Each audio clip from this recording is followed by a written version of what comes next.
Get your one. I know, I have a feeling I'm gonna be. Bring your some of this. I like that feeling. My feet on the ground.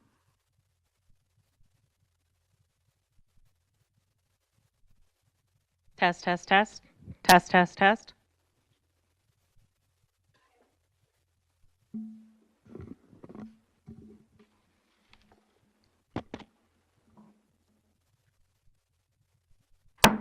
Good evening and welcome to the Stearns County Board of Adjustments public hearing for October 10th.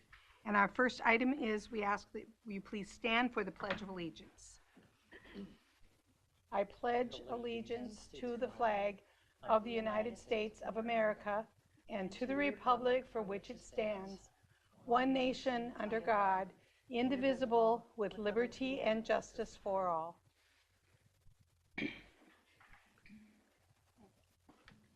I have a couple announcements to make. If you are in possession of a cell phone or other type of paging device, we ask that you turn it on the silent mode at this time. Also, please note that all the testimony is being tape recorded for the record. If you're going to speak, we'd ask you to state your name and your address for the record first, and then go ahead with your input after you've been recognized by the chair. Members of the Board of Adjustments are appointed by the County Board of Commissioners with one member from each of the 5 commissioner districts, 1 member at large, and 1 member appointed from the Planning Commission. I'll give a brief overview of the proceedings this evening. First, I will read the variance request, and then that opens the public hearing. While I'm reading the request, I would ask that the applicant or their representative come forward and have a seat in front of the board at the microphone. The applicant or the representative will be asked to state their name and their address for the record, and then environmental service staff will provide a brief overview of the request, the staff report, and any correspondence that might have been received regarding this request. The applicant and their representative can then provide any input, corrections, concerns that they might have. Once the applicant or the representative have provided their testimony, the board will discuss the request and ask questions of staff or the applicant. Upon completing the board's questions, then we'll ask if there's anyone in the audience wishing to speak to the request.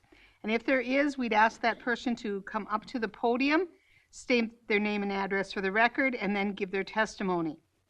When all testimony is complete, I will ask the board for a motion to close the public hearing. Once the motion has passed to close the public hearing, there will be no further input from the audience, from the applicant, or environmental services staff unless recognized by the chair or if one of the board members wants some type of clarification. The board will review and discuss the findings of fact. The findings of fact are a series of questions that the board is required to answer based on the Minnesota State statute and the requirements of the ordinance. Based upon the answers to those questions, the board will either grant or deny the variance. In order to grant the variance, all questions must be answered in the affirmative by the board.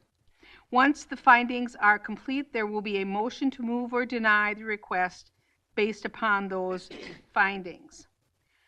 Our first agenda item this evening is before we do that, we're going to do a roll call. Rob? Here. Dan is absent. Amy? Here. Jill is also absent. Bonnie Mossman, I am here. Jason? Here. And George? Here. Okay. Our first item on the agenda this evening is a request from Andrew and Patrice Urich of Cold Spring, Minnesota, from sections 9.9.9A and 10.2.11A of the Stearns County Land Use and Zoning Ordinance 439 to leave as constructed a 5.8 foot by 8 foot water-oriented accessory structure less than 10 feet from a side yard property, a 5 foot by 32 foot deck, a 10 foot by 49 foot deck, and a 99 square foot irregular shape gazebo less than 50 feet from the ordinary high water level. ahead of the building line and in the shore impact zone of Bullfing Lake. The said ordinance requires that accessory structures be a minimum of 10 feet from a side yard property and that structural additions and decks be located a minimum of 50 feet from the OHWL of a lake classified as recreational development, landward of the established building line. Affected property is Lot 3, Block 1 of Kelvy Point subdivision, Section 29, Track 123 North, Range 30 West of Wakefield Township, and the property address is 17378 Red Cedar Road, Cold Spring, Minnesota. And you're the applicants. Can you state your name and address, please, for us? Yes. Make sure your mics are turned on. It's green. Get the little green lights on. Andrew Urick, 17378 Red Cedar Road. Patrice Urick, 17378 Red Cedar Road. Okay, thank you. And I'd like to know how many people were able to visit the site. Rob? Yes. Dan is not. Amy? Yes. And Jill is not here, but I visited the site. Jason? I did and briefly met with the landowners. And George? No. Okay. Then we're ready for the staff report. Thank you, Madam Chair. We did not receive any correspondence on this request. Some background, the applicants own Lot 3, Block 1 of Kelvy Point subdivision on Bullfing Lake in Wakefield Township. The property is 11,274 square feet in lot area and zone residential 1. The applicants purchased the property in November of 2021. The existing 834 square foot dwelling was constructed in 1965 prior to official controls per the assessor records. The 5.8 foot by 8 foot water-oriented accessory structure does not require a permit. However, it is required to meet setback standards. The 5 foot by 8 foot greenhouse was permitted in 1981 and constructed in 1983 according to assessor records. The 99 square foot gazebo and 10 foot by 49 foot lower deck were also constructed in 1983 according to the assessor records, but are not listed on the 1981 permit. The 5 foot by 32 foot upper deck was constructed in the year 2000. There is no permit for this structure. The unpermitted structures were identified when the applicants requested information about placing a 28 by 32 foot accessory structure on the property. It's shown on the survey. This is not part of the current request. The current impervious lot coverage is 19%, and the existing subsurface sewage treatment system was inspected and deemed compliant in 2021. Wakefield Township, Chain of Lakes Association, Sauk River Watershed District, the Minnesota Department of Natural Resources, and property owners within 500 feet have been notified of this request. Some alternatives for the request would be to grant or deny the variance as requested, reduce the upper deck to 4 feet in width as an allowed encroachment, relocate the water-oriented accessory structure to meet setbacks, and then we have complete findings, separate findings of fact for each item on the request. So we do have multiple findings for this one. And that is all I have. Okay, thank you. And if the applicant would like to share their comments with us? The only question we have is we purchased, or we signed our deed on October 21st of, so it's 1 month prior to what was stated. So it's not a big deal, but. I'm sorry, the document date was November, so that's what I went with. Quite all right. My apologies. Yep. Other than that, when we purchased the property, we fell in love with the place. So both for our use and our family's use, not knowing the existing conditions, when we did apply for the possible garage last year is when we did find out about the thing that were out of compliance. We spoke with Nick at that time from the Environmental Services, and we're working with him and Heidi from Wakefield Township, working through that process. We are, even at that time, we were interested in correcting any of the non-permitted events by getting them permitted. working through this process. However, that garage package became more challenging than we could work through. So we stopped the pursuit of that. And working with Nick at that time, he said that he wouldn't put this forward to you all as a board until we did apply for another permit. So we are looking for your approval tonight to bring us up to approved for the existing structures. Thank you for hearing our case. Okay, thank you. Okay, up for discussion for board members? Questions you might have? Do you guys use this seasonal or year-round? Year-round. Okay. So a question for the staff. So is one of the structures on the map, is that the shed we're talking about, the one on the property line?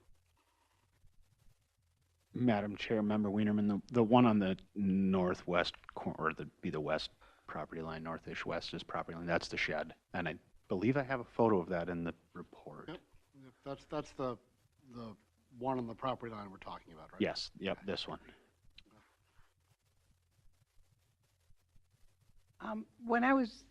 Isn't there two sheds there, though?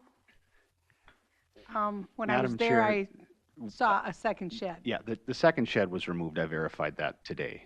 That was one that Member Schwagel brought to my attention, and I hadn't seen it. So we made sure to have that cleaned up. Otherwise, we would have had to table the request. Okay, So thank you. it is gone. I verified that this afternoon. All right, thank you. Question for staff. What will it take to make that compliant? 10 feet off the property line? Does it have to go backwards? 10 feet off the property line is what it needs That's to all be. it, Yeah, that's needs all to that's be, required.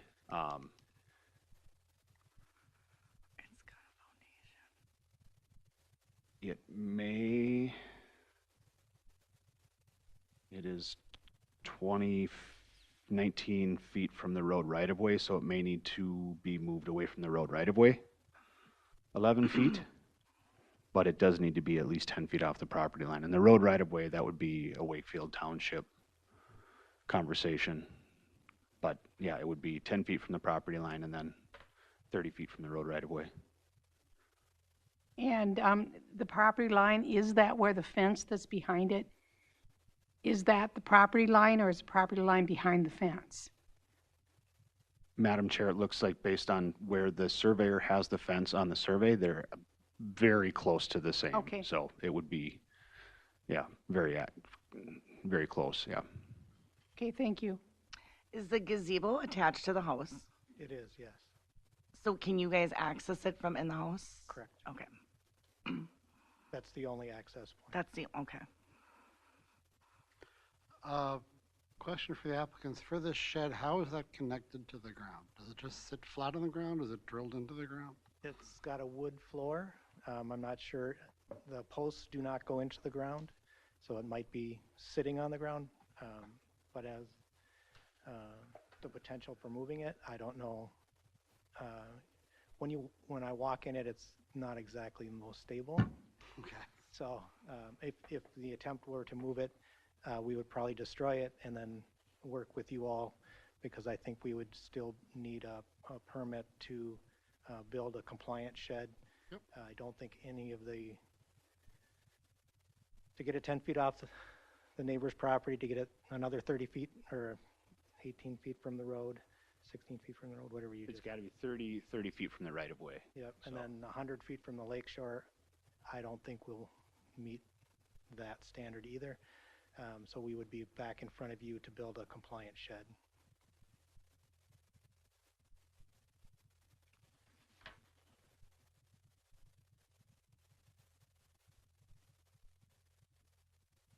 And when they're talking about the decks, well, one of the deck is the one that's on the second story of the house.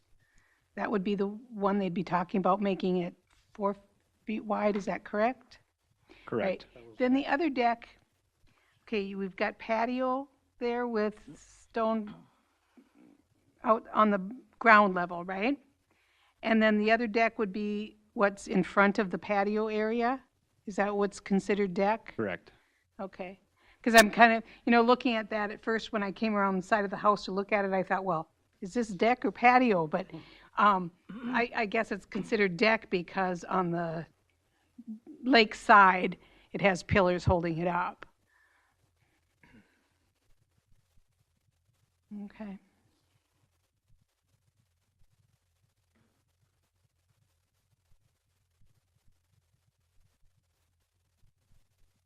Yeah.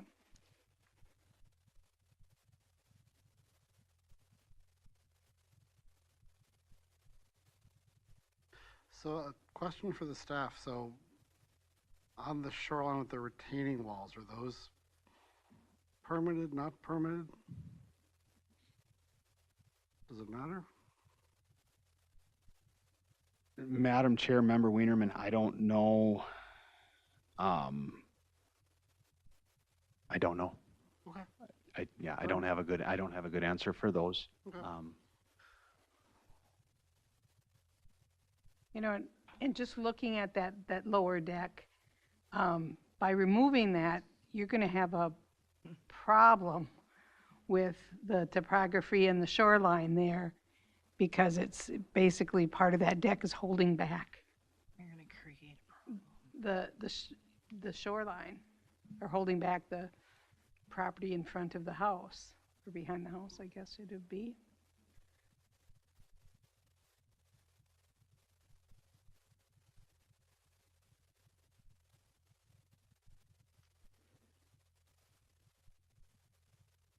Okay, any additional questions from the board before we move on to?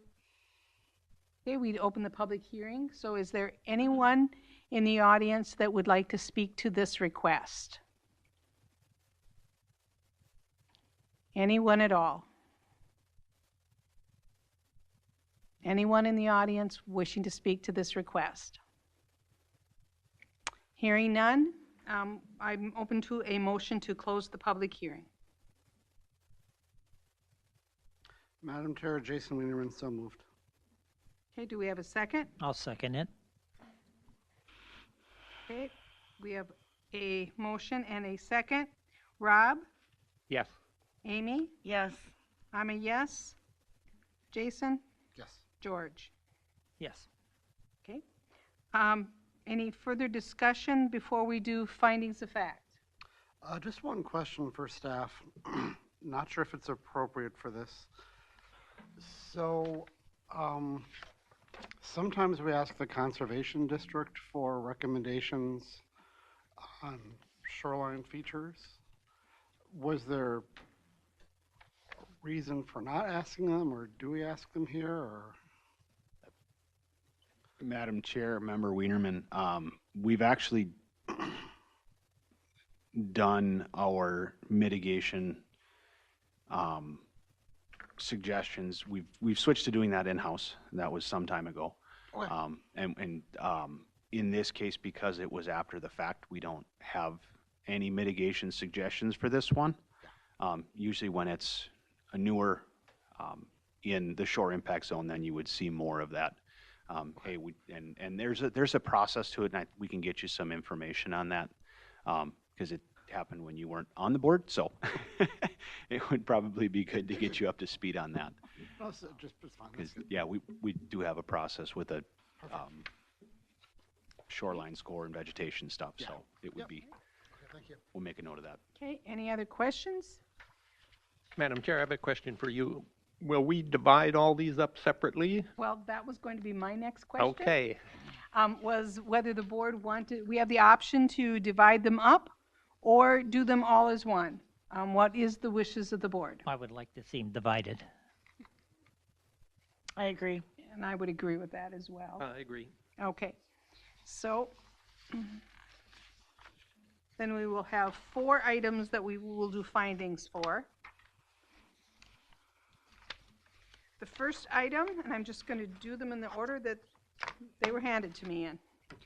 Okay, the first one is the water-orientated structure that is 5.8 feet by 8 foot water-orientated accessory structure that is 1.5 feet from a side property line. And since these are after the fact, we need to, I'm just going to read this once, but it's something we need to consider for all 4 findings, is in addition to the questions, there's some other factors we need to consider, and those would be, did the applicant act in good faith in an attempt to apply with the ordinance? Did the applicant make a substantial investment? Is the construction complete? Are there similar structures in the area?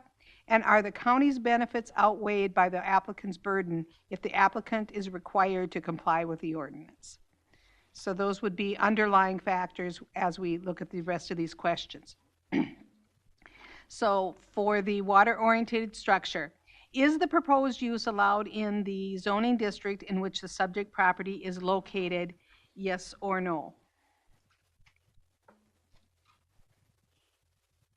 Madam Chair, yes, water facing accessory or water use accessory structures are permitted in this district. Rob? Yes. Amy? Yes. I'm a yes. George? Yes. Number 2, is the variance in harmony with the general purposes and intent of the official controls?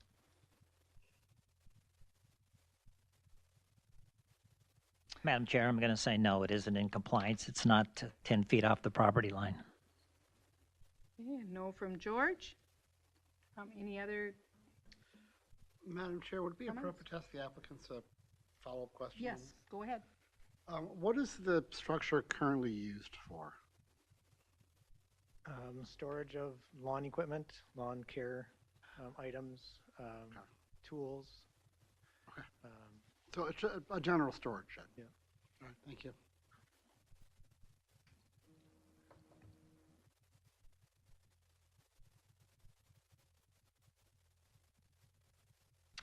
Madam Chair, I'm going to say yes. This was there before they bought the property, so at the time it may have met with the setbacks, and over time they've changed.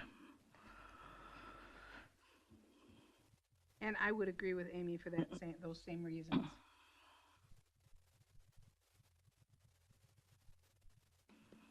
Madam Chair, I'm going to say yes as well, and the reason is, so, it's not an optimal property for this.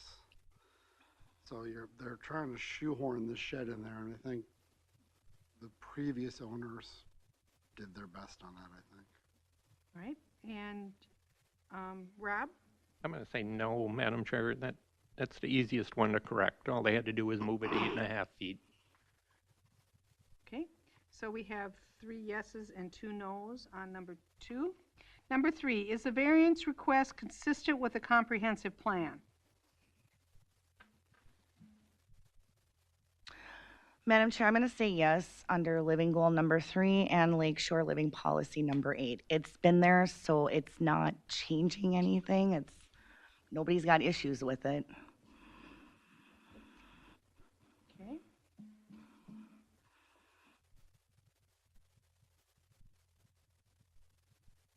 Madam Chair, I'm going to agree with that, and just, we didn't hear from the neighbors. So one of the comprehensive goals unstated is to avoid landowner conflicts.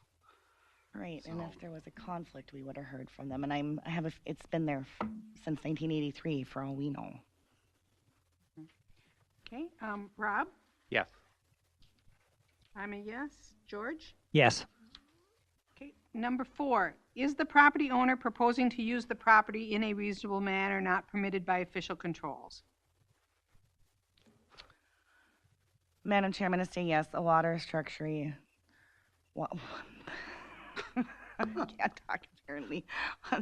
It is reasonable to want to store lawn care items, kayaks, whatever you need for water use.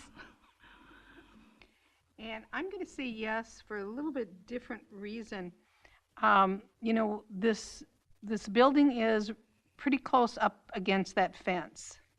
And if you'd move this building out 8.5 feet further away from the fence, I kind of guess what would happen between the back of the shed and the fence is going to be a place to pile your junk. And that's probably going to be detriment. Not that these particular owners would do that, but I'm just looking at typically what happens. And it then probably would be detrimental to the neighbor's view. So I'm going to say yes for that reason. Rob, Yes. Jason, Yes. and George. Yes. Number 5, is the plight of the landowner due to circumstances unique to the property not created by the landowner? Madam Chair, Jason Reederman, I believe yes, for a couple of reasons. It was installed prior to the current owners purchasing the property. And again, as stated before, we have the 10-foot setback off the fence line, which as you talked about. We've also got the road. So, I mean, there's the road, there's the shoreland. It's a tough lot to put anything like this in. So I think the nature of the lot, it's what you got to do. Okay, Rob, Yes. Amy, Yes. I'm a yes, and George? Yes. Okay, number 6, will the variance maintain the essential character of the locality? Madam Chair, the variance won't change anything. Amy? I'd just like to put on, it's been there for many years, so yes, I'm a yes. I'm a yes. Jason? Yeah, Madam Chair, as others have stated, when I drove up the parcel, I did not see anything that caused me to go, oh my. So, yeah. And George? Yes. Okay. And, the need for the variance involves more than economic considerations, and I would say yes, economics really weren't discussed. Rob? Yes. Amy? Yes. Jason? Yes. And George? Yes. Okay. We do have all of our questions answered in the majority of positive answers, so I'd be looking for a motion to approve. Madam Chair, Jason Wienerman here. I move we approve the after-the-fact variance as submitted. Okay, is there a second? I'll second it. Okay, Rob? Yes. I'm a yes. George? Yes. And let's see, Jason? Yes. And who made the motion, Rob? Did you? Jason made it. Jason made the motion, all right. Okay, so motion carries. And now we'll move on to the 5x32 deck, which would be the deck on the second story of the house, correct? All right. All right, and Taliba's constructed the 5-foot by 32-foot deck, which is 33 feet from the OHWL and would be required to be 50 feet from the OHWL. Is the proposed use allowed in the zoning district in which the subject property is located? Madam Chair, yes, decks are allowed. Rob? Yes. And I'm a yes. Jason? Yes. And George? Yes. Number 2, is the variance in harmony with the general purposes and intent of the official controls? Madam Chair, I'm going to say yes. We know that the deck was built by the previous owners, which at that time, prior to the official controls, so it has changed over time. And I'm going to say yes, because in order to make this compliant, it would be taking 1 foot off of the deck. And I just don't feel that that would be reasonable in the burden putting on the applicant. Rob? Yes. Jason? You hit it spot on, so yes. And George? Yes. Is the variance request consistent with the comprehensive plan? Madam Chair, I'm going to say yes under living goal number 3. Rob? Yes. I'm a yes. Jason? Yes. George? Yes. Number 4, is the property owner proposing to use the property in a reasonable manner not permitted by the official controls? Madam Chair, I'm going to say yes, it's reasonable to use a deck. Rob? Yes. I'm a yes. Jason? Yes. George? Yes. Number 5, is the plight of the landowner due to circumstances unique to the property not created by the landowner? Madam Chair, I'm going to say yes. That deck was there before they purchased the property, and they are just trying to make it compliant. Okay, Rob? Yes. I'm a yes. Jason? Madam Chair, I would also bring up what you said, you know, we're looking at a foot. So this is, it's not their fault, so yes. Okay, and George? Yes. Number 6, will the variance maintain the essential character of the locality? Madam Chair, I'm going to say yes. That deck has been there for many years. Okay, Rob? Yes. I'm a yes. Jason? Yes. And George? Yes. The need for the variance involves more than economic considerations, yes or no? Madam Chair, economics wasn't discussed, so yes. Okay, Rob? Yes. Amy? Yes. And I'm a yes. And George? Yes. Okay, we have them all in the affirmative. I'm looking for a motion to approve. Madam Chair, I'll make a motion to approve the after effect of 5x32 deck. Okay, do we have a second? Madam Chair, I'll second that. All right, Rob? Yes. I'm a yes. Jason? Yes.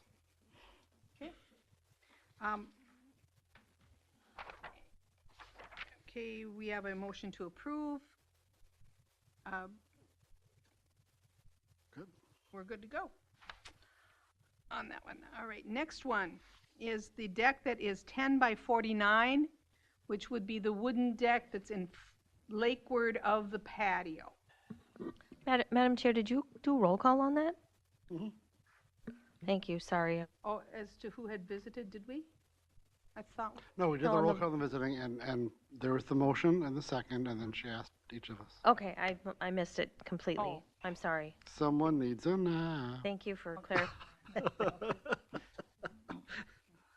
all right.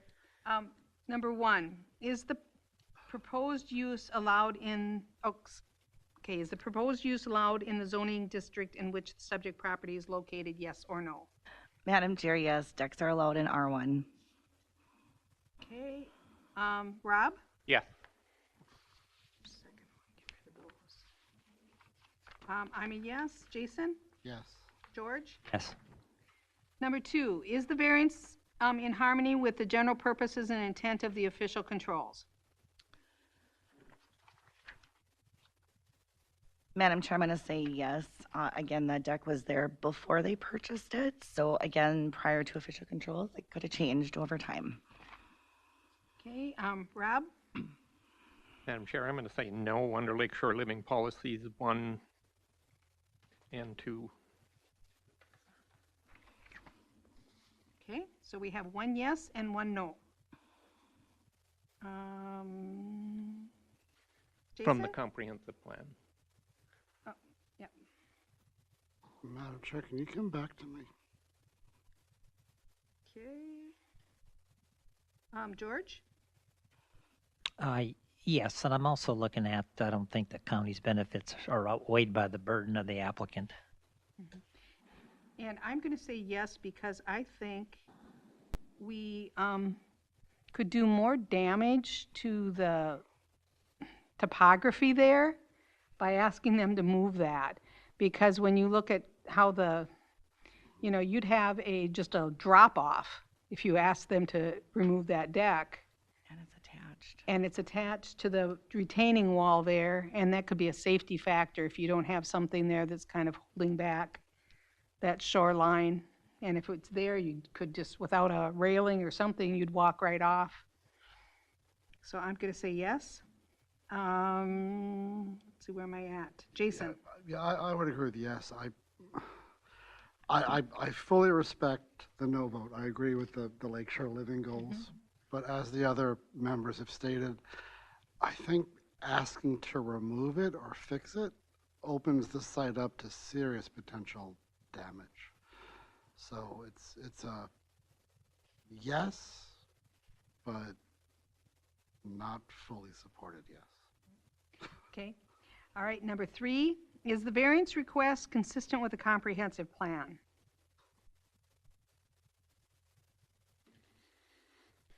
Madam Chair, I'm going to say no. I'm going to go back to the Lakeshore Living Policies again. I would agree with the no up until the point that I feel that because it could do more damage by removing it, that would outweigh that it doesn't meet the comprehensive plan. So I'm going to be a yes on this one. Madam Chair, I'm going to be a yes to, under Lakeshore Living Policies number 2, which is encourage shoreline protection and restoration methods. As we spoke about in the previous one, I think pulling this would just get away from our goal of protecting the shoreline and could open it up to further damage. Okay, Amy I'm a yes. and George? I'll say yes, and I will also add that that's actually a retaining wall, and it's made out of wood, and it's going to rot eventually. And when it rots, it's going to have some kind of new retaining wall have to be put in. And I mean, so I'm a yay for now. Okay. Number 4, is the property owner proposing to use the property in a reasonable manner not permitted by official controls? Madam Chair, yes, it's reasonable to use a deck. And I'm going to say yes too because it's a deck that's already there. Existing. Rob? Yes. Jason? Yes. George? Yes. Okay, number 5, is the plight of the landowner due to circumstances unique to the property not created by the landowner? I'm going to say the topography of this property does to me look to be rather unique because there's a lot of hills, a lot of drop-offs, and I think this was, of the previous owner, this was one way of stabilizing all of that by the way it was put in there. So I will say yes. Madam Chair, I'm going to say yes. I agree this was done by the previous landowner. And so that had this come before us today, I don't think we would have approved this kind of deck because the shoreline probably would have been stable, but this is after the fact, so we're dealing with facts on the ground, so yes. Okay, Rob? Yes. Amy? Yes. And George? Yes. Number 6, will the variance maintain the essential character of the locality? Madam Chair, I'm going to say yes. The deck's been there for many years. There's other decks in the area. Rob? Yes. I'm a yes. Jason? Yes. George? Yes. And the need for the variance involves more than economic considerations, yes or no? Madam Chair, yes. Economics were not discussed. Okay, Rob? Yes. I'm a yes. Jason? Yes. And George? Yes. Okay, having all in the majority of yeses, we'd be looking for a motion to approve. Madam Chair, I'll make a motion to approve the after effect for the 10 by 40 wood deck. Okay, do we have a second? So moved. Jason Winterman, so moved. Okay, so Rob? Yes. I'm a yes. George? Yes. Okay, and I guess even though they made the motion, I suppose we're supposed to ask them. Amy? Yes, I made the motion. And Jason? Yes. Okay, motion carried. All right, our last item on this one, the after the fact, is Talibas constructed the 99 square foot irregular shaped gazebo 36 feet from the ordinary high water level ahead of the established building line and in the shore impact zone of Bullfig Lake. Is the proposed use allowed in the zoning district in which the subject property is located, yes or no? Madam Chair, yes, gazebos are allowed.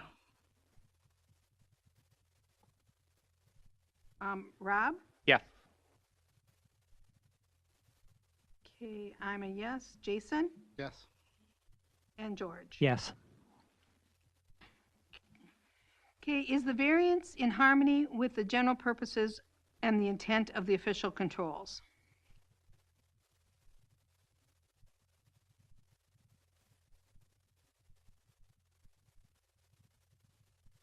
Madam Chair, I'm going to say yes, it was built by the previous owners. The official controls have changed over time. Madam Chair, yeah, Member Sherping, just to be clear, that is not accurate. The official controls in terms of setbacks have not changed over the years, so I just want the, Since this was built. Since Correct. Okay. right. The setbacks have always been the same on recreational development lakes since 1972.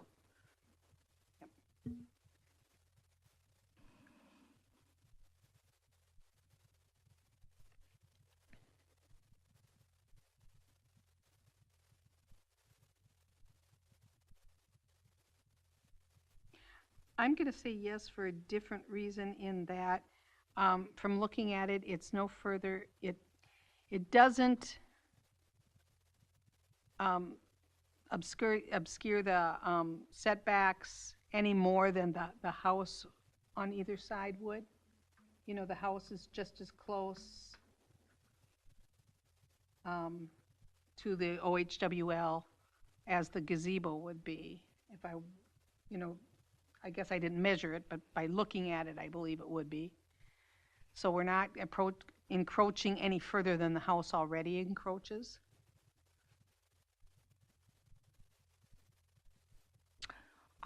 There's no neighbors that are objecting to it either. So, Rob? If we're just looking at the wording of the question, I'm going to say no because it's too close to the water. Jason? Yes. And George? Generally, if it was proposed to be built, I'd say no, but because it is already built, And attached. I think that the county's benefits are outweighed by the burden of the landlord to remove it. So I say yes.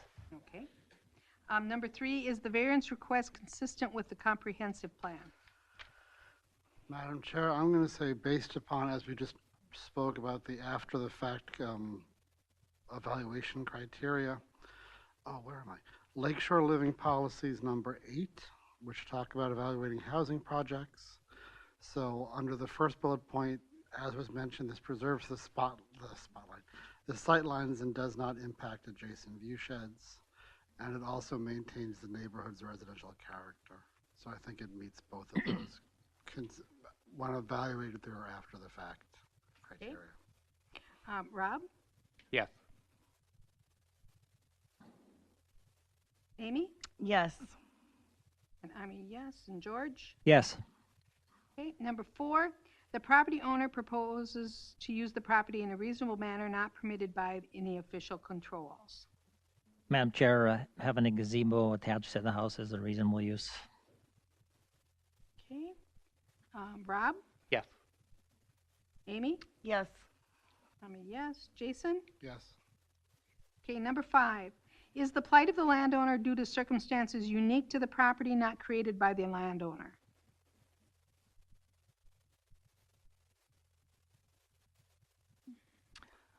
Madam Chair, it is unique to the property in that it was installed by a previous landowner. So the current applicants bought this property as is and didn't do this, so it's unique to the parcel. Okay. Rob? Yes. Amy? Yes. I'll be a yes. And George? Yes. And will the variance maintain the essential character of the locality?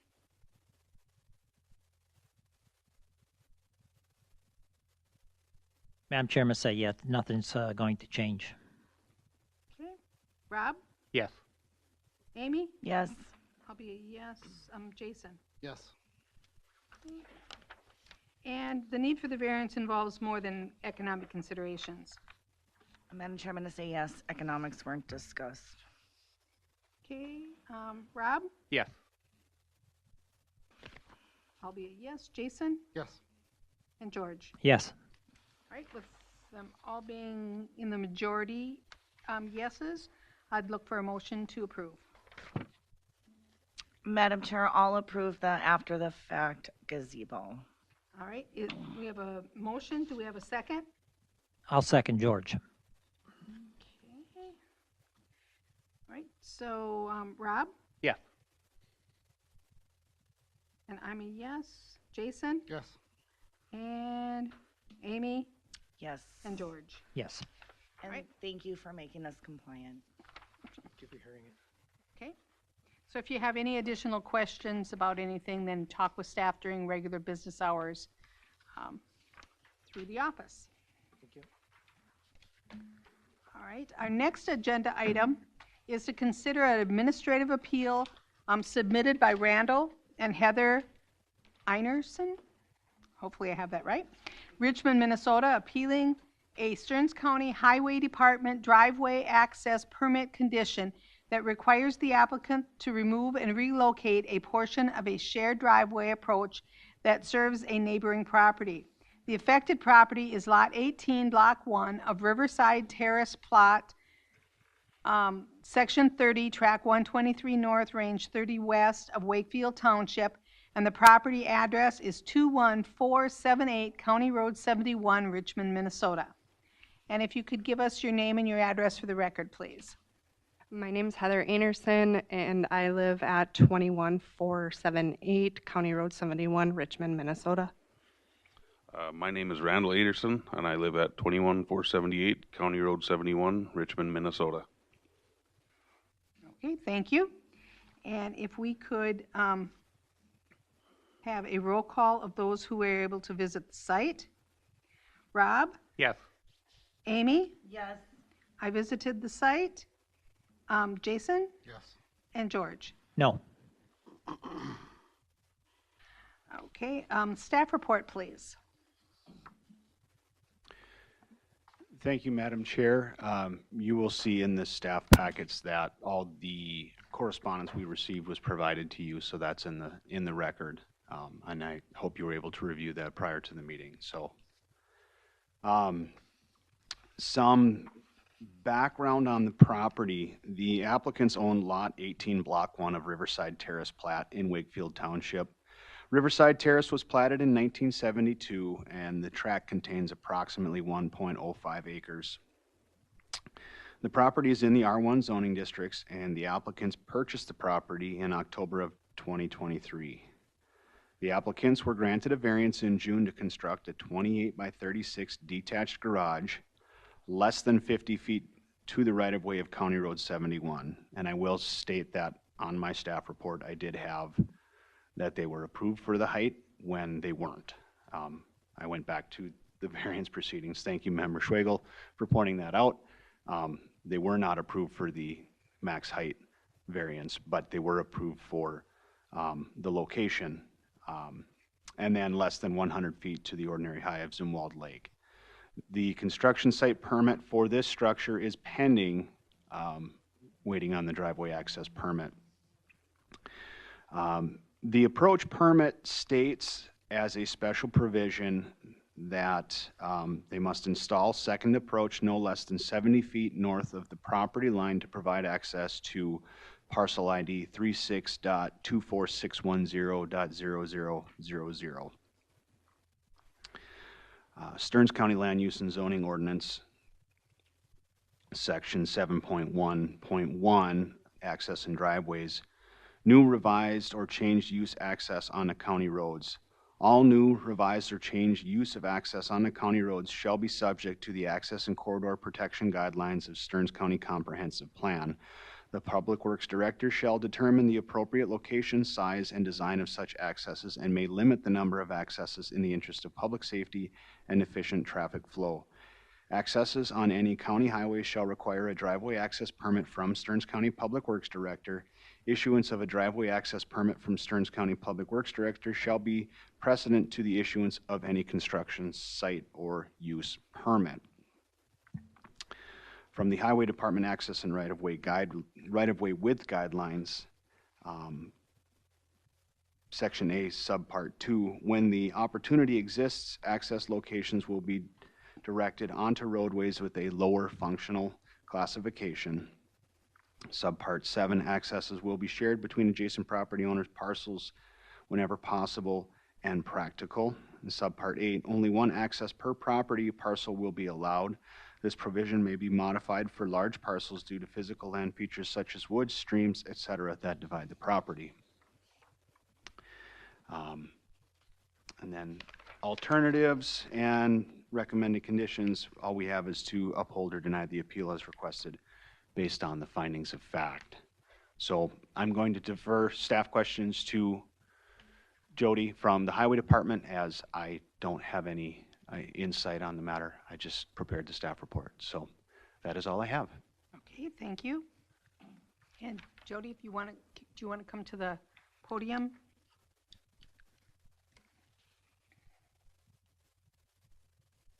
And state your name for the record. Good evening, everyone. Jody Tyke, County Engineer, Stearns County Engineer, sorry.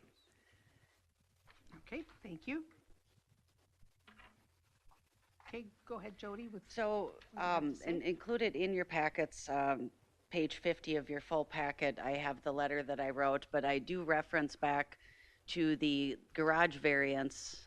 In May, I wrote a letter that said we would not oppose the setbacks off of the highway right-of-way. However, we said that we would not necessarily approve a second driveway for the parcel. And because that would have held up that entire variance, I had a conversation by phone and then followed up with by email with Heather Einerson. And we discussed, and then I followed up with email and made sure to copy the environmental services staff so that we did not hold up this garage variance, that we had a shared driveway between the Einerson's parcel and the parcel to the north.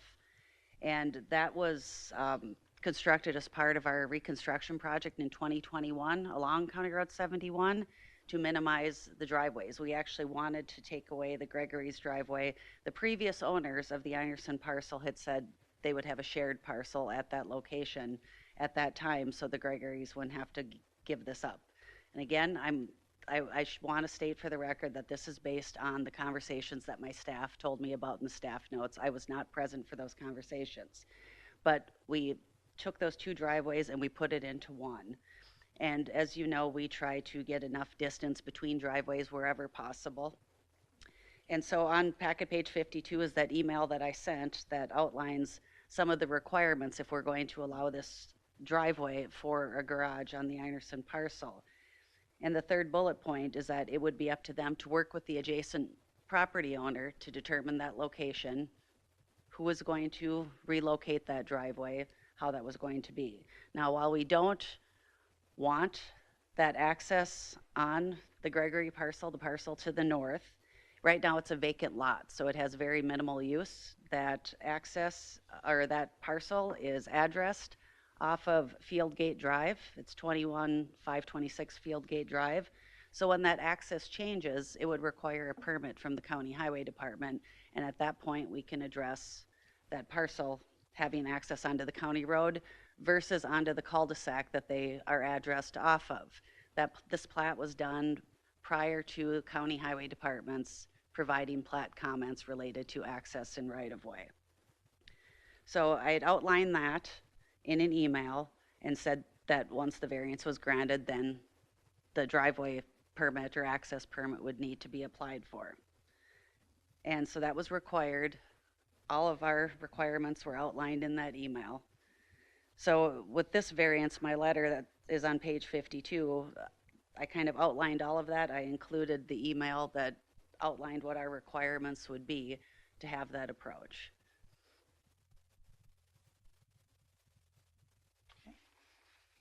Okay, thank you. I have I guess it's a process question maybe for both departments. So is it part of the responsibility of the Board of Adjustment to listen to appeals about the Highway Department?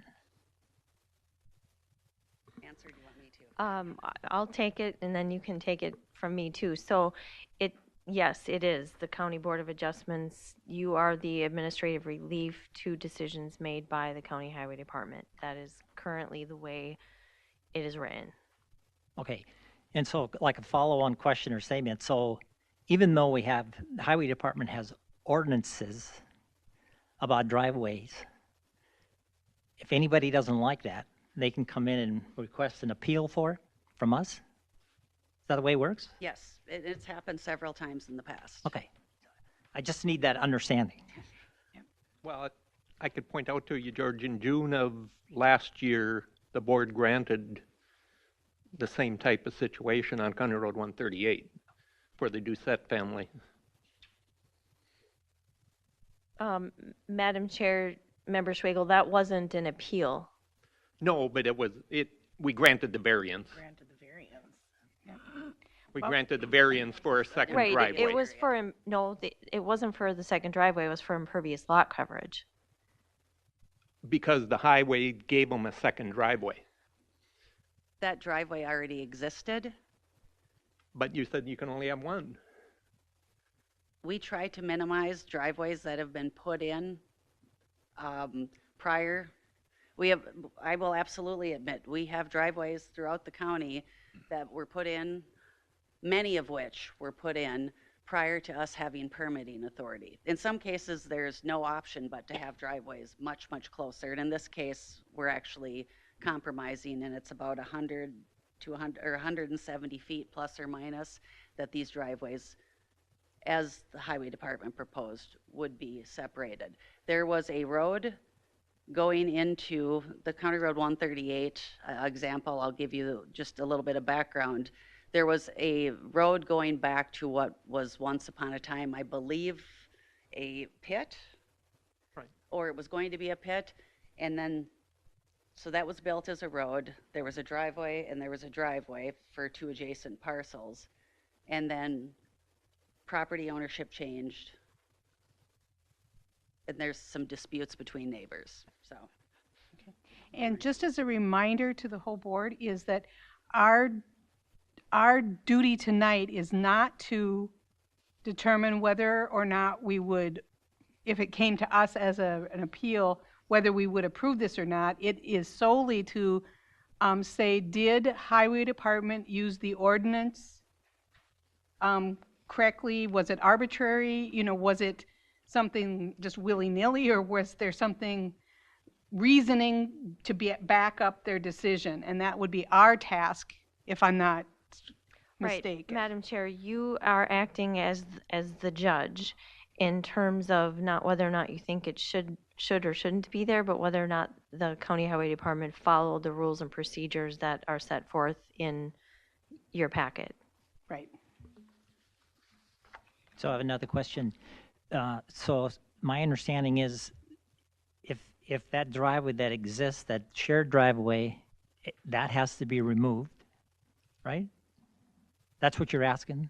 That particular driveway would be relocated, but we would allow the parcel to the north to have a rebuilt approach further north from the current location. Okay. As, again, we felt we were compromising at that point. And those property owners are the Gregory's? Yes. And they would have to pay to remove the old one and pay to put a new one in?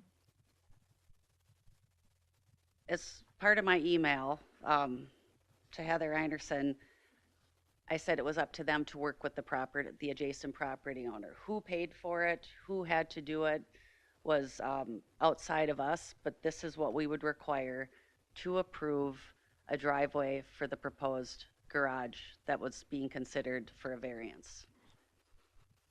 And when I read some of the comments from the Gregory, they sound kind of snarky to me about, we'll take legal action if anybody does anything to our driveway, et cetera, et cetera. I know that's not part of this thing. We're trying to determine, like you said, were you arbitrary and uncaring when you came up with your decision? And, just as an example, there are other properties where the county has come out and, you've wanted to do one thing and they've said, well, we'll let you do this if you do something else to make the situation better. And I'll speak from personal experience. We had a driveway that we needed to widen so that the semis could go through where before they couldn't. And we were told, if you do this, then you also have to repair something else further down the road. There was another driveway that didn't have the slopes right, or what it was. And so it's not anything that they're they're asking, it's not unique, a unique request for the county highway to say that if you do this, then you have to do something else along with that. We'll give you this driveway if these other things are done. Well, it's not like, from my understanding reading this, it's not like the highway department just came up with this idea. You were formulating this way back when. This was part of our response. Yeah. Because there was discussion about tabling the variance until we could get the approach details worked out. Has there been any feedback from the township at all on what their thoughts or feelings Well, are? this is Oh, this is, this would is a be- The county road. But the other one's a township road. The cul-de-sac is. yeah. But Is there any feedback or input from the township at all on this? I've not gotten any. The townships understand that our policy is that if access is available from a lower classification road, the access should come off of that. We've never gotten any negative feedback back from townships on that and in that, general. and that particular township hopefully should have an ordinance about driveways. How do you get a driveway off of a township road? Yeah. So have those ordinances from the township been taken into consideration to any of this? The township does have a driveway and right-of-way ordinance that would allow for access off of Fieldgate. And The township is aware of this request. We've had conversations with their zoning administrator, and there was no objections or concerns. Just like everyone else, they have to follow the standards when someone wants to build a driveway. So, Madam Chair, I think it's on this letter here, on the second paragraph. As you indicate that the county decisions are based upon safety standards, so the county is seeking to minimize potential conflict points along the roadway to avoid very close proximity to each other, and then reducing the hazard of errant vehicles that run off the road. I'm sure nosediving into a ditch is an exciting process. Hopefully it'll never happen to me. And then, interestingly in this case, the county says we compromised on this. So the county could have gone with the recommended 300 feet, but it appears based upon the letter provided, they took the site conditions into consideration, listened to the landowner, heard their needs and desires and interests, and modified and made a decision within the ordinance, the county required standard, less than what would normally be recommended. So, I mean, I would say if the county's not following their processes, they're doing it to the advantage of the applicant to meet local needs.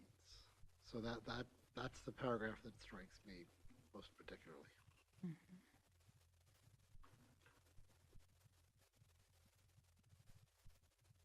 Okay, any more questions from the board Here's at what this troubles time? me.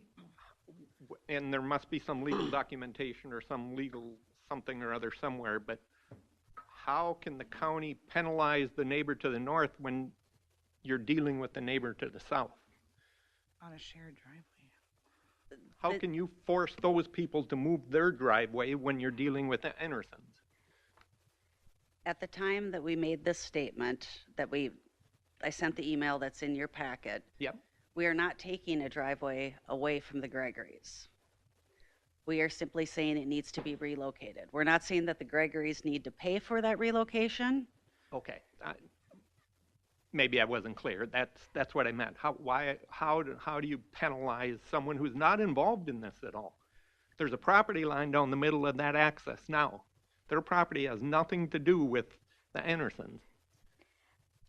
It was the highway department's thought that this would be part of all the construction. So you're going to have a contractor out there removing this is what was proposed, okay, initially, remove half of that access. Well, the same contractor could remove the full access, relocate part of it over here. They could even reuse, I mean, that pipe could be split in half because it's a very wide driveway right now because it's for 2 parcels. So potentially, reusing that culvert that was in place. And basically, based on the conversation, and evidently I did not say it clearly enough, but it was my assumption that the Einersons would be paying for that as part of relocating their driveway and also relocating the Gregory's driveway. The Gregory's, I was not saying as part of this permit, you have to force the Gregory's to pay for their access relocation. We didn't take away the Gregory's access because right now it's basically to access an empty lot. Right. And if you can clarify for me, at the point in time where you say it's an empty lot, so at the point in time that this empty lot, if the Gregory's were, or whoever owned it at that time, came to you and said, we want to build a home on this lot, according to ordinance, they would need to build put an access in on the township road. Is that correct? Because they would have to come to us for a permit because it's a change in use. No house exists there right now. It's an empty lot, so it is a change in use. So that would require a permit from the highway department. At that point, with the current highway staff, I know things can change. With the current highway staff and how we administer our access policy, we would say your home that is addressed off of Fieldgate Drive needs to access off of Fieldgate Drive. And this access needs to be removed. And the current owners of that lot are dead set against that, according to the correspondence. I read their comments. Yes, they are. I would say, and related to that, based on the June 12th email on page, oh my gosh, 17 maybe? What I'm reading from that email is the highway department is not saying they're approving anything. They're saying if you do this, here's the 4 conditions by which we will approve this. So it's sort of like, if you want to do this, here are the steps you have to go through. Which they're not, I think the highway department is also in this case doing due diligence where they're saying, if you want to do this, here's how you successfully do this, as opposed to potentially saying, we will evaluate your application once it comes in, no advice will be given until such time as we see your formal application. So I think, again, the department is being respectful of landowners and giving them the information they need so the landowners can make an informed decision to stay within the standards of the county ordinance. So I mean, I've seen other folks, not in this area, but other not Stearns County departments, other county departments, who have been like, we are not going to provide information until such time as we see the actual application. We do not base decisions on hypotheticals. And I think the county in this case is doing due diligence and potentially saving applicants funding for saying, here's how you be successful. And if I could just expand on that, the reason this all came out in an email when it did is so that in discussions with environmental services staff, we talked about, well, if you're not going to ever approve this access, we should give them back their money for their variance request, or we should have that discussion. So do we potentially table this variance request? Because if you're not going to give the access, why would they be applying for the variance? And so that's why this came out in email when it did, because I believe it was probably a day before the Board of Adjustment meeting, so that they could have this in hand to say, yes, we'll get an access. And again, that's why I outlined the conditions in it. And if I do recall from the meeting that we had issuing that variance, there was discussion at that meeting, really kind of reiterating that, saying that, yes, we would give this variance, but they will have to deal with the access issue. I believe that was talked about at our meeting. So that really kind of backs up what you're saying. I have a question for the Anderson. The compromise that the Highway Department has offered, what's the problem with it? We don't really necessarily have a problem with it. I will be honest, we're more so doing this on the behalf of the Gregorys. Jody mentions she did have a conversation with me, and that is factual. We did. However, the email that was sent after the fact wasn't exactly what we discussed in our conversation.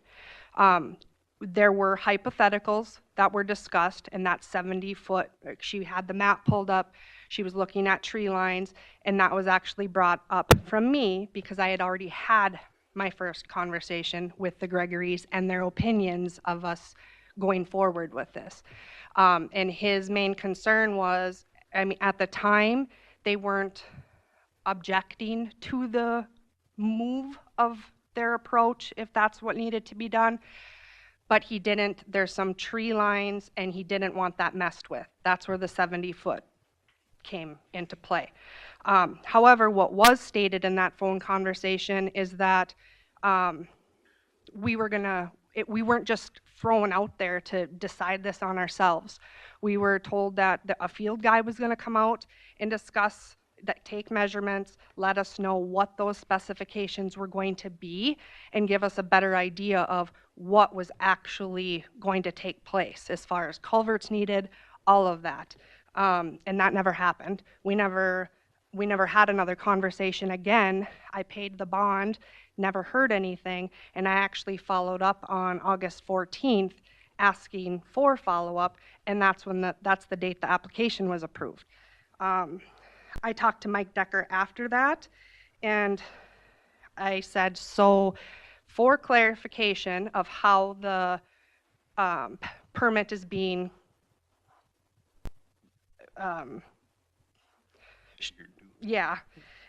saying that the install of the second approach, or that we have to remove their portion and then install another lot, so we don't get the bond back until all three of those steps essentially have been completed.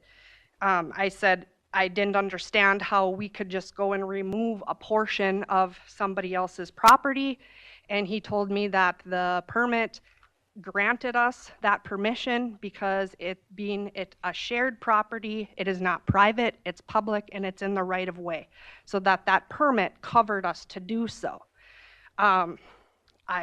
We've been uneasy about it, and meanwhile, Gregory has communicated with multiple people, and he was aware we were given the application, and I'm going forward. I mean, we have had other conversations with him, but basically he ended up stating that if we were to touch that half of the approach, which we don't have a problem removing, and stated to Jody we would do that. We don't care if their half stays. We really haven't had a problem either way, but that he would take legal action. So the expense of that, I don't know. We're not in that profession. I don't want to get a lawsuit for removing a neighbor's driveway that I'm told I have permission to do, but I'm being told that the law is going to be brought into it. So.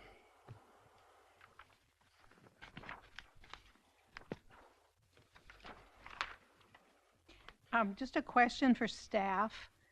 And this really probably isn't related to our decision, but has the county attorney been consulted as far as who would legally have the right to do what? Madam Chair, the county attorney's office wouldn't get involved unless the county was involved in a lawsuit. In a lawsuit. Okay. And thank Jody you. can correct me if I'm wrong, but there would be nothing for them to opine on right now. Okay. All right. Thank you. Maybe I misunderstood you, but didn't you say that the north half didn't have to go? The north half It would be had to be convenient to relocated. do it at the time. It had to be relocated if this new approach was going to be approved. The north half of that existing shared driveway would Right. have to be relocated.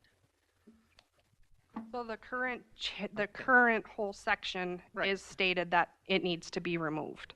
Well, again, I don't see why the neighbors are being penalized because you want to put in a driveway. And I also want to shed some light on the 2021 construction where this was made to be a shared driveway, because prior to the construction, it was not.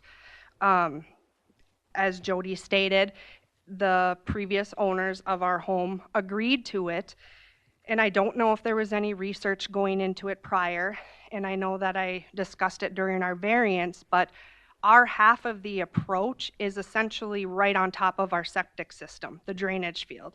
There's sections of it that are less than 15 feet away. So right now, there's no driveway to our property. It's simply the approach. We have 12 feet of it being our parking lot, if you will, driveway.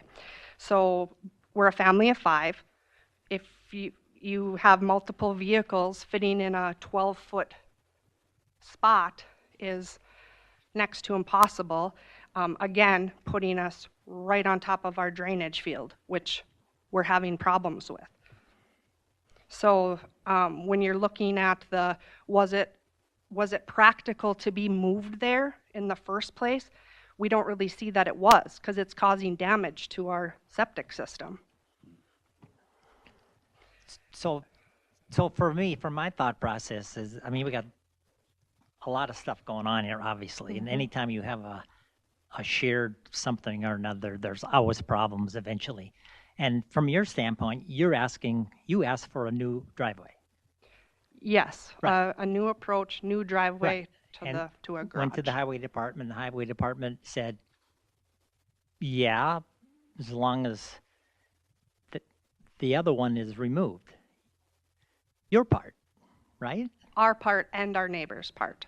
They want us to remove the neighbor's driveway and our driveway. It's all one right now, but it's just split at the property line. Well, shared. but I agree with you. I mean, unless I had assurance by some way, I wouldn't have a contractor go in and remove it. I think that's dangerous, just like you said. Yeah. But the Gregories do have access to their property from another road, correct? Correct. Yeah. Right?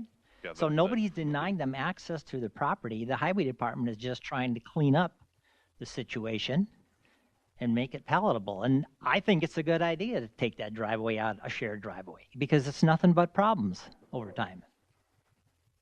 And I can't argue with you, George, but from the correspondence in there from the Gregories, Right.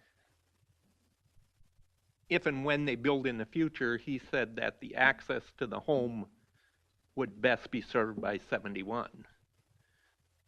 In his opinion. That's what he said. I don't think it's, I don't agree with it, but That's what I said. That's his opinion, and just like you said, it's Right. their opinion. So the fact that it's vacant right now, I don't think we should look ahead and say, I think when something is being built on there, then they do a driveway permit and they get what's done.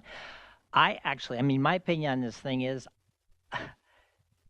Jody's not going to like this, but I think the county ought to pay for it and remove it, if you have the authority to do that.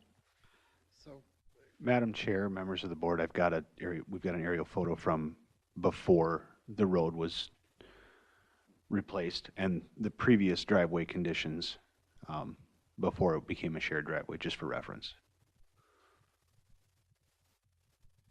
so a question on the shared driveway. Is the shared driveway legally recorded for both parcels?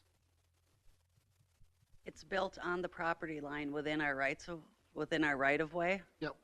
And so it is within our right of way. We built it. And then how it goes off beyond. Well, something, I mean, so the landowners, when this shared driveway was constructed, because it's on both parcels, both landowners at the time had to agree to it, right? Because we needed right of way from both of them, and in order to purchase that right of way, they agreed on this location. And so what is the nature of that agreement? Is it an easement agreement? Is it they don't need to drive on each other's property, so they don't need an easement. It's pretty standard for us when we do a reconstruction project. We talk about relocating driveways, Right. either to move them further apart, to get them to a better location for sight distance, whatever the case may be. There are a lot of reasons, and so we build that location within our right-of-way, and then if it's a reconstruction project, however, whatever we need to do beyond the right-of-way that we've purchased, to match in to their property. Because, I mean, so what I'm trying to get at here is, prior to these individuals purchasing the property, there was an agreement between the two landowners to have the shared driveway. And there are agreements throughout the county between adjacent landowners for mutually agreed upon facilities. And when you buy a new parcel, you buy into that agreement. And if you want to dissolve that agreement, you do so with the person you have the agreement with, not us. So if you want, I mean, if the Gregories don't want that parcel gone, well, then we have a problem. But there's also the needs of the highway department to take into consideration. For them, as the road authority, they have the right of way. The land belongs to the landowners, but they're entitled to use the right of way, and they give permission to landowners to put approaches off of the county roads. And so they have to look at what's going on here also. It's not just the landowner. What's best for the safety of the general public traveling on that road? And I think this is all really good conversation, but I want to bring us back to the fact that what our duty tonight is to say, did the highway department use the ordinance, the guidelines of the ordinance, to make their decision? And was it that it wasn't arbitrary, that they had something, ordinance, to back up their decision? And if, that's what our task is tonight, to say, did they properly interpret the ordinance? And the ordinance, does state, so many feet between driveways, and they're not taking away use of this property because there is an alternative spot for them to put a driveway onto that property. Can I also Yep. add a little bit more? Jody says they do have access to another, and really had already had the conversation that their half of the approach should come from the cul-de-sac side. So I guess that's, again, we feel it's kind of unreasonable to ask us to put an approach back on the highway side that, with the intentions of them building, would have to be ripped out.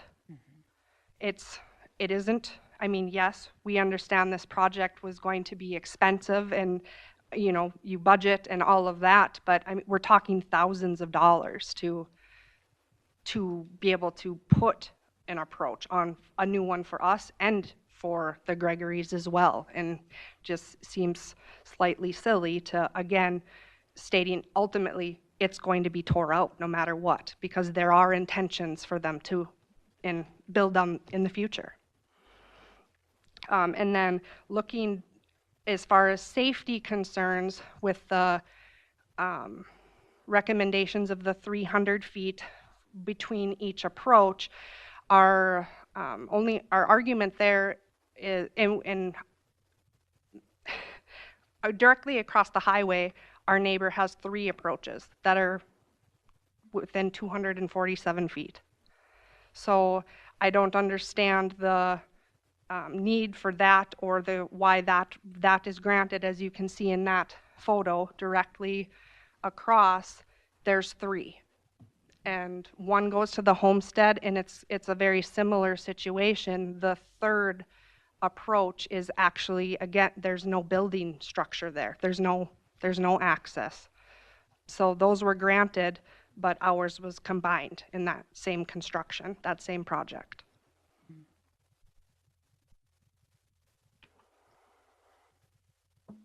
I didn't know if you wanted me to respond or not, sorry. Yep, no, that would be fine. As I previously stated, there are driveways that are out there that we always try to minimize the number of driveways, and keeping in mind that we are also buying right-of-way from people during this time.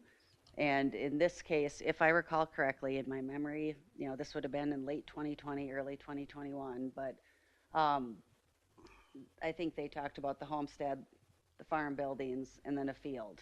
And those existed, again, many of the driveway situations like this existed pre-highway department permitting process, pre-safety considerations on our roads. And again, I realize there are locations out there, but we try to minimize them as much as we can. And again, in this case, while we're purchasing right-of-way. Now, what may happen if they would apply for something else further to the south? This is when we have a bargaining chip where we can basically say, okay, we'd like you to remove that access. And that's how we will try to pick some of these off as best we can, understanding that many of them went in before we had permitting procedures in place. So are there more questions, or are we ready to move on with our findings? I'm sorry, I just Yeah. have one more. Yep. So are there any, Jody, are there any provisions in your ordinance or your processes for you to correct this approach? And you pay for it and you take care of it? We have taken out approaches that were required to be removed and the property owner ignored us. We kept their bond. So we certainly didn't recoup all of our costs, but as part of many approach permit processes, we'll say, okay, you can have that, but you have to take that one out. And then the property owner does not take it out. We've gone in and we've taken it out. We keep the bond and we have to eat some of the cost. But so there is a provision to do it, but I guess what I'm saying is not in that situation. I'm saying in this situation where they've requested a new driveway and you've told them and the neighbors to the north, you have to take this old driveway out. Right? And so cost is a factor. I'd be concerned about cost if I was them. The Gregory's, I haven't talked to them, but I mean, I would think cost to them is going to be an issue also because, it's expensive. And if you want to correct the situation and it's that important, is there a provision in your processes to take it out and you pay for it? And this is, I'm getting to, did you use due diligence? Were you fair in what you were trying to do, et cetera, et cetera? I'm trying to go down that road to lay it all out. Because like Rob said, you're forcing somebody who has nothing to do with this to do something. What are your provisions to do that, to force somebody to take out their driveway? I would say in this case, the county is not forcing them to take out the driveway. The landowner is making a decision, and there are outcomes of that decision. The landowner can leave the parcel as is, and there's no payment released for anything. So for instance, if the county were to acquire an easement, and the next landowner comes in and says, I don't like the easement, does the county just give up the easement because landowners don't like it? You buy a parcel, actions have consequences. There's a shared driveway on this parcel. I don't believe that fact was hidden from anybody. So you have an existing shared driveway on the ground. You buy the parcel knowing it's there. And now that you want to change it, it's not up to the county to help you make, the county has laid out what you need to do to stay within county standards.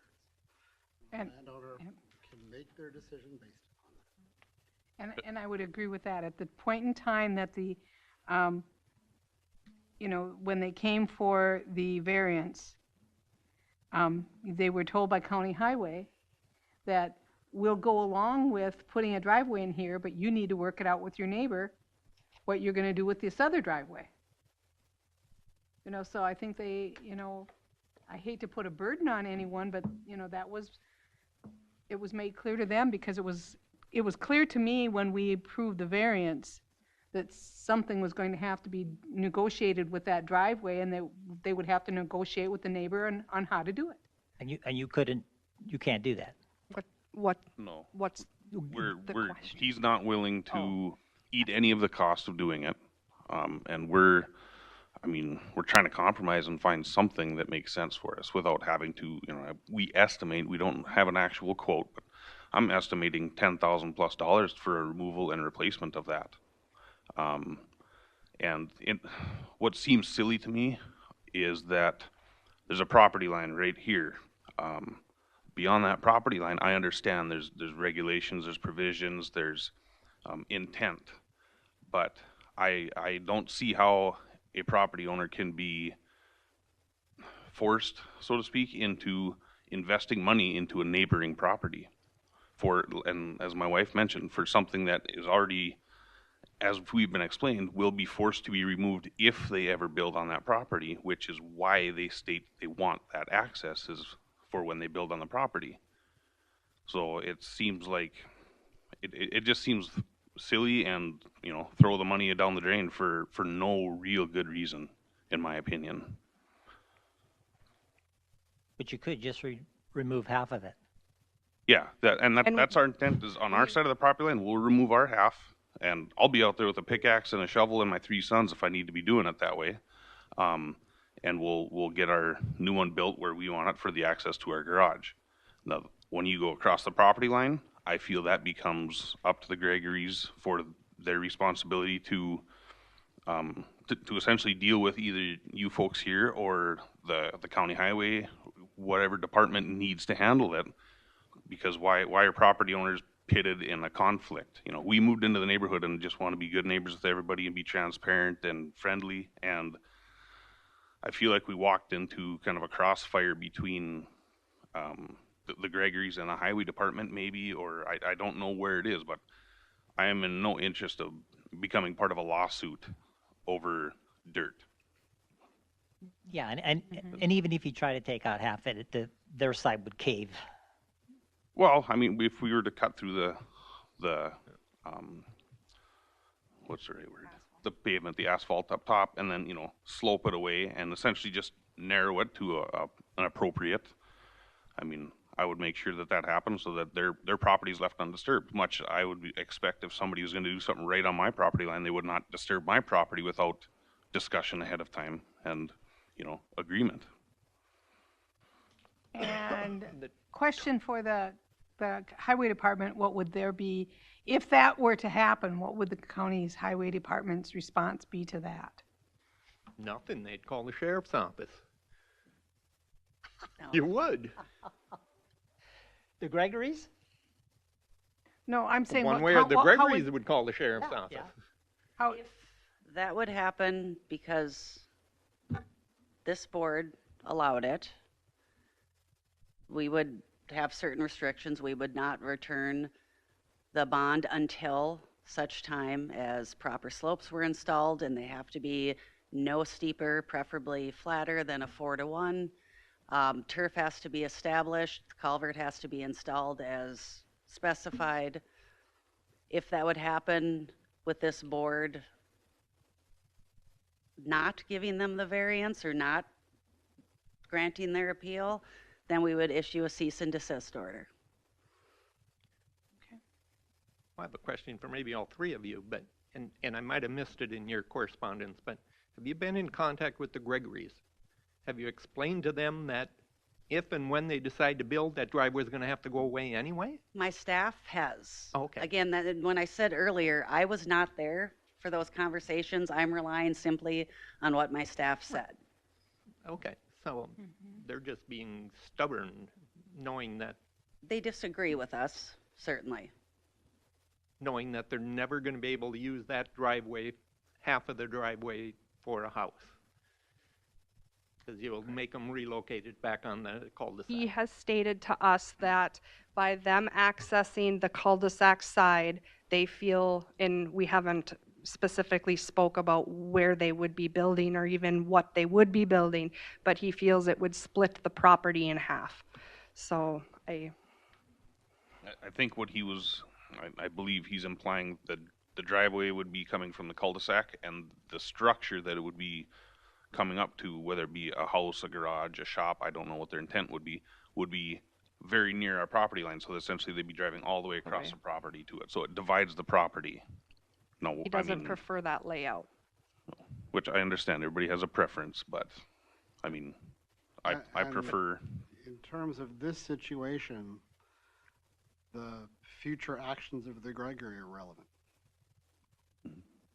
I was just thinking maybe it would help if it was explained to the Gregories that they're never gonna be able to use that for their driveway for their house. Their I just decision. thought that would maybe prevent Mhm. what's going No, I- on here now. I believe they're fully aware of that.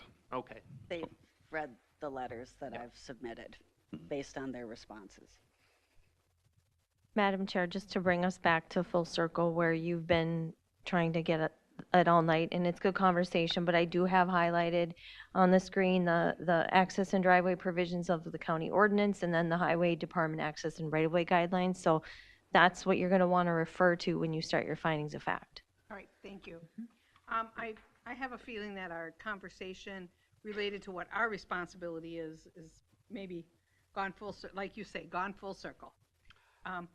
And I don't believe on this appeal that we need to open it up to the audience. No. And there's no one there anyway, but just want to make sure that that's a legal requirement.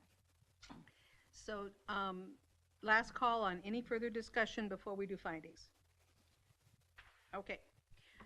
Finding the question number 1. What is the intent of the zoning ordinance as it relates to the appeal? Well, I believe the intent of the zoning ordinance is for safety purposes for the general public, the general traveling public. Yeah, but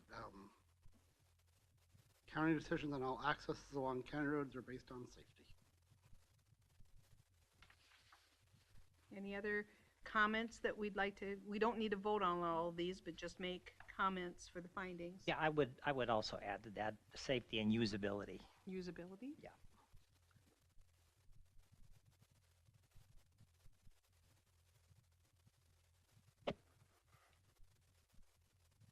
All right. Question number 2. What is the intent of the comprehensive plan as it relates to this appeal?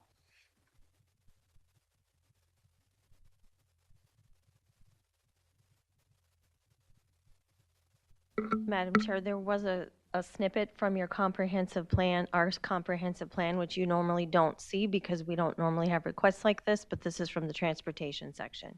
All right. And that, if you want a better view of it, it's toward the back of your packet.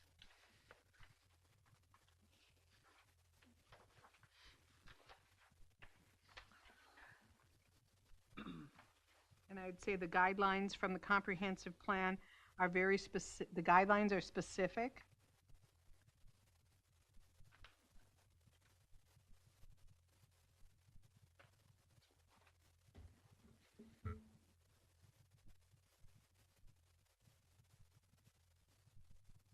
And just to note that the highway department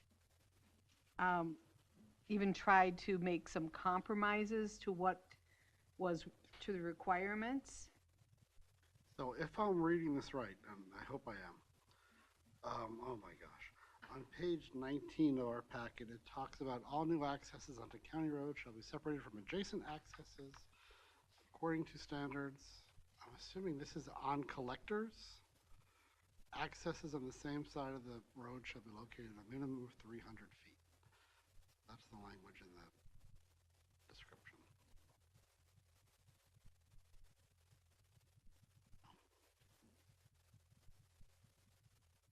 Oh, those are the guidelines.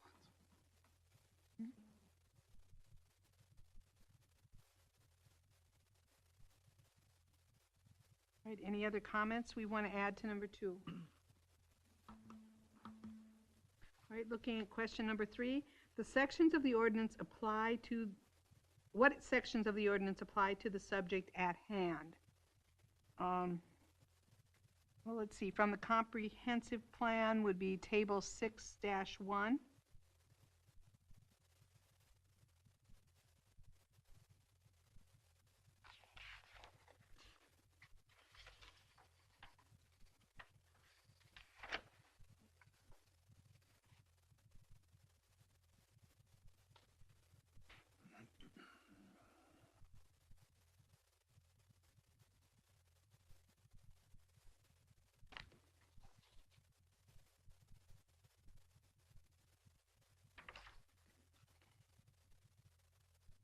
Madam Chair, you can also look at the section 7.1 from the ordinance and then the Highway Department access and right-of-way guidelines. That would be your non-comprehensive plan sections. Yeah, I think so. Land use and zoning ordinance 439, as Angie mentioned, 7.1, 7.1.1, and then, oh my gosh, is A? I guess A maybe subpart 7?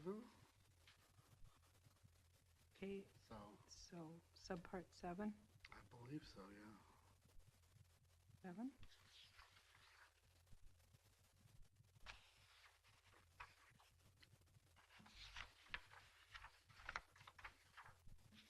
And that's on page 2. Okay, any additional comments for question number 3?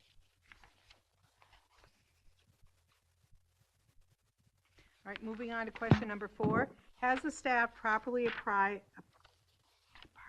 applied the provision of the ordinance to the activity in question? Madam Chair, I would say yes. I'd even say highway staff has shown leniency by allowing less of a distance between the ordinance, between the accesses, than that which is recommended by the ordinance. And I would add to that, they used common sense in making a determination based on the circumstances.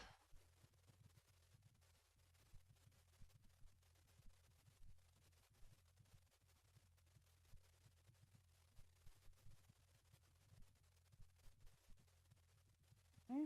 Any other comments for number 4 before we would vote? I have one comment. Just because an ordinance says you can do something, doesn't mean it's right what you're doing. And I will agree with that. But our task this evening is to say, did Highway Department follow the ordinance? You know, our task tonight isn't to say, should they do this or shouldn't they do this? It's, did the Highway Department follow the ordinance?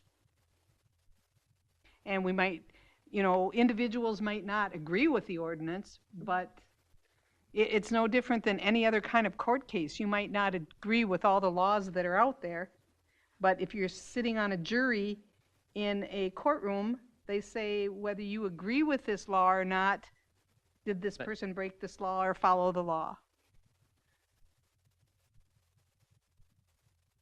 You know, I agree with you that there's, you know, I have, you know, some questions about the so many feet and everything, but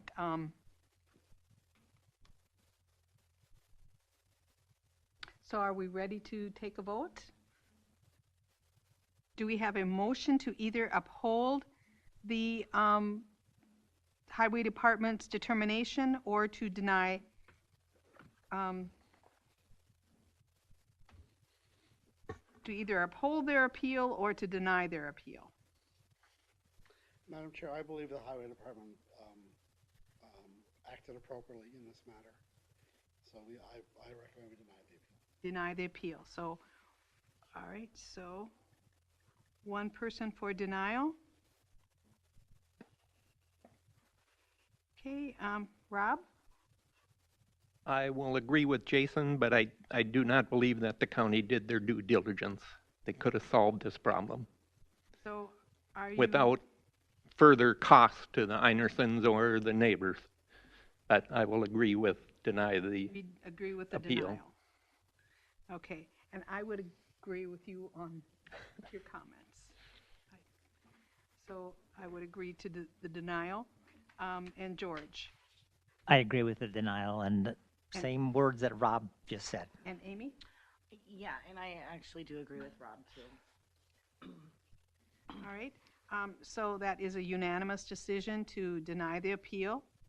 If you have more questions about this, you'd have to talk with staff during, you know, regular business hours as far as what your options are in regard to the driveway. And to the Andersons, I'm sorry what they're putting you through. Yeah. Thank you, everybody. Yes, yeah, thank you. It's difficult for us, so. Yeah, it's always difficult when we put, when we assist in putting neighbors at odds. You know, we don't. Just call the wanna do sheriff that. when you're digging that part out yours. Yeah.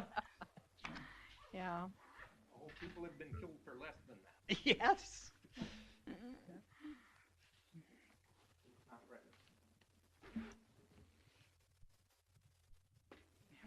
So, we have our next item on the agenda is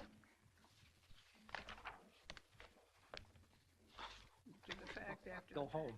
is to, The minutes. okay, the yep, minutes. approve the minutes from the previous meeting. Madam Chair, I'll move to approve those minutes from the previous meeting. All right, is there a second to that? Here, this is what I'm looking for. Madam Chair, apparently I second everything, so I'll second that. Okay. Oh my gosh. Our next meeting is November 14th. And do you have an idea of how many items we have? I do not, Madam Chair. Okay. I do have a comment or some conversation. Got to approve the minutes. Sorry, go ahead. Yep, we did. We just did. We just did. Vote on it? We had a motion. and Was I second. sleeping or when? We didn't act on the motion. Motion and it got second, Oh, but. okay. All in favor? Aye. Aye. Okay. So I did mention this at another meeting, and I let it go tonight. I will not let it go in the future. The Board of Adjustment cannot give a finding that the work was done by a prior property owner. That is not a legal basis to grant a variance. I was just at a 3-day training last week. Same conversation was had. And so, again, I'm not saying the decision that you made tonight on Uric was incorrect. I'm saying that some of the statements made were not correct. You got to come up with a different reason, and I think you have them. You have them on the tip of your tongue. You just need to keep articulating them. So Easier to say that. it totally is, and it's easier for me to type it when I'm working on your findings. I'll be honest with you. But so again, like, you guys had other good conversation in there. So, and obviously you're like, well, who's going to appeal it because we granted it? Totally agree. I get that. But what happens is people watch the meetings and they see. And so, again, if it's something from 20 years ago, you know, well, you make good reasons, right? You just try to eliminate that from your thought process, or you're going to think it, but try not to say it. And What you're saying is it's not one of the circumstances It unique is to the not. property. It has to be unique to the property in terms of topography or size or all the things. Like you said, you guys did good on a lot of that. Just try to eliminate that from the conversation. because isn't the definition of when they say that the owner did this, it doesn't mean necessarily just the current owner. It could Correct. be the previous owner. It And does if you mean buy the property, you're responsible for whatever the previous owner did as well. did or didn't do. Yeah. Yeah. So how does the before, after the fact criteria influence that? 'Cause Yeah. There is the one that says, correcting this places more of a burden on the landowner than the benefit from the county. Yep, so you could talk about that. I mean, you know, the substantial investment, I mean, that they didn't do it recently, so that might be kind of moot. Is the construction complete? Yes, the construction has been completed for 30 years. Are there similar structures in the area? Yes. And you did do good when you talked about the county's benefits not being outweighed. I mean, even just that one. Right. That's That's cool. a huge one. That's a huge one. And like Bonnie, like you had said on the wall or the deck, right? By Yep. taking this out, we're doing more harm. So, yeah, I mean, it's, Are we on the record? Are we might be. That's okay. what Angie's saying is actually listed in number 5. Is the part of the landowner due to circumstance unique to property? It says in parentheses, lot size, lot configuration, wetlands, Exactly. steep slope, et cetera. It's right there. Yeah.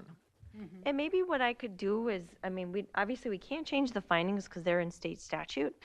But we could reword them from purposes of the screen maybe, or what you see. I don't know what you read from, George, but that might be helpful. So, anyway. Put a little shocker on our seats, and if we go off, you just press the button and you. Oh, dance. Whoa! Kind of like on Cheers where the, If there was a Can I map understand? existing and it showed this shed there, Mhm. you would just word it the shed was previously. The shed's been there for 30 years or 20 Yep. years, not necessarily referring that to the previous owner putting it there. Right.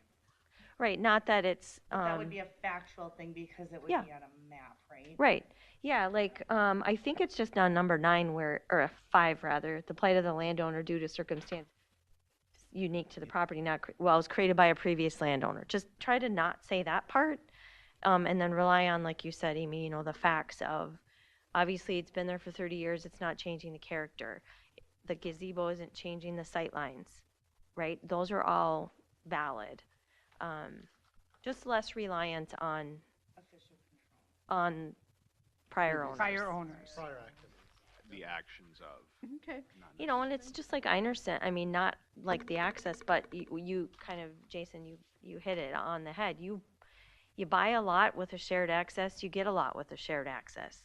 You buy a lot with a bluff, you get a lot with a bluff. So, Saying that the Gregory's would take legal action, but it wouldn't be against them. Oh, yeah, well, Yeah, it would, if they were because responsible they for were the tearing ones it that out, it would removed be. it. Yes.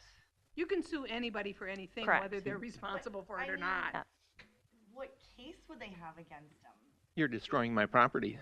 Yeah. North of that property line's mine, But they have all the facts with the ordinance and all that. then, it's up for a judge. yes. That's But for a then it would be the county's responsibility to tear it out. But they're not gonna do that. So anyway, that's food for thought. I'll probably correct you if you bring it up again and just ask for restating an answer on that one. So, and I can look if you're if you all want to adjourn, I can look at what we have for next month too, so far. I was just Possibly. curious, it doesn't, I just wanted to apologize for saying to separate all those first ones. Because my thought, we were gonna make them, I was gonna make them move the little shed and then approve all the other ones. We Wait, could have I done it moved all to at the adjourn. same time, I guess. all right, we have a motion to adjourn. Do we have a second? Second. All in favor? Aye. Okay, Yeah, now that's we what I turn thought off the was gonna camera. happen. We were gonna move that thing. That was an easy one. Yeah. It's kind